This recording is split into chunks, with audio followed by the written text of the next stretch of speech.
Quem estava certo? Jesus ou Paulo? Porque Jesus ele disse que o único motivo para o repúdio ou o divórcio seria a prostituição, a infidelidade conjugal. Já o apóstolo Paulo disse que a mulher não pode viver sob a servidão de um marido ímpio e viver humilhada. Vamos ao texto?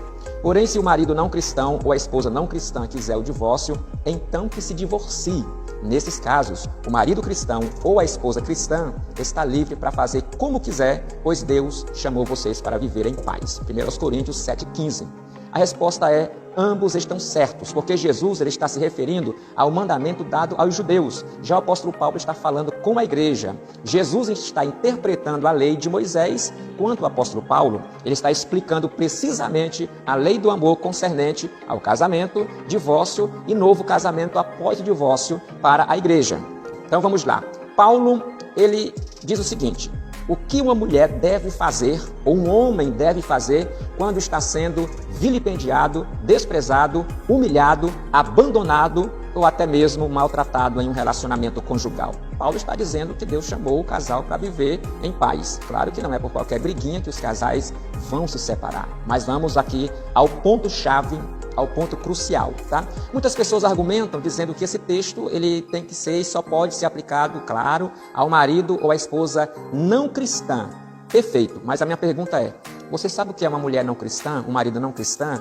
Aparentemente você vai responder uma pessoa que não segue a Cristo. Vai muito além disso. Vamos aqui para alguns textos bíblicos que a palavra vai mostrar o que significa isso. 1 Timóteo 5,8. Paulo escreveu dizendo assim: ora, se alguém não tem cuidado dos seus, e especialmente dos da sua própria casa, esse tem negado a fé e é pior do que o infiel, pior do que o descrente. Aí a minha pergunta é: deveria uma esposa permanecer num casamento onde o marido vive o tempo todo maltratando ela, prejudicando o seu estar espiritual, emocional ou até mesmo físico?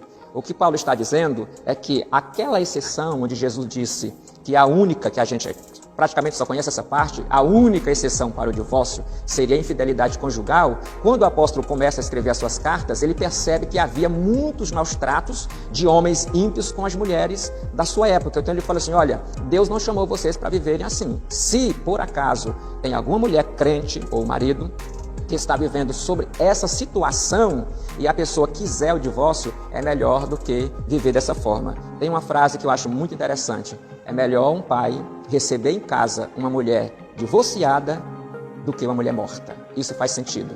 Então, quando a gente acompanha algumas situações de pessoas, principalmente do sexo feminino, que vivem o tempo todo sendo maltratadas, vilipendiadas, humilhadas, agredidas psicologicamente ou fisicamente, nós temos aquela ideia de que só mais um pouquinho, ora mais um pouquinho, espera mais um pouquinho, e tem acontecido muitos desastres nessa questão. Claro que a gente não vai chegar e dizer: separa, abandona, se divorcia. Não é bem assim. Gente, o divórcio ele é uma válvula de escape. O divórcio é em última instância, em último caso. Então não tem mais jeito, aí parte para essa questão aí, tá bom? Então às vezes o homem, ele é tão mau, ele é tão ímpio, ele é tão duro de coração que ele bate no peito e diz: eu não vou mudar, eu vou ser sempre assim, se você quiser morar comigo, ficar comigo, vai ser assim. As crianças que não têm culpa de nada começam a ser afetadas psicologicamente, vão crescendo em um ambiente totalmente perturbado, maligno, por assim dizer, mesmo que a irmã seja de oração ou o irmão seja de oração, mas ali dentro há uma força negativa das trevas. Então, nesse caso, é preciso tomar atitude, tomar a decisão certa, procurar ajuda espiritual e, às vezes, até ajuda também secular. Eu quero apresentar 3 motivos que a Bíblia Sagrada dá o direito para uma pessoa se divorciar. Número 1, infidelidade conjugal. Número 2, maus tratos. E número 3, abandono. Como assim?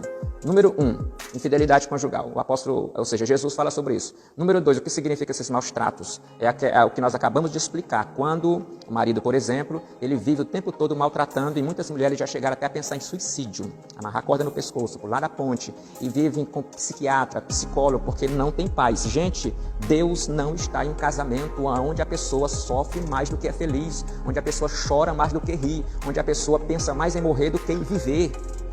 É questão de lógica isso aqui. Alguém me perguntou esses dias: Deus é a favor da separação? Não, Deus não é a favor da separação, da mesma forma que Ele não é a favor de uma pessoa viver a vida toda infeliz, perturbada, angustiada, deprimida, com crises e mais crises. Não é assim que a Bíblia ensina.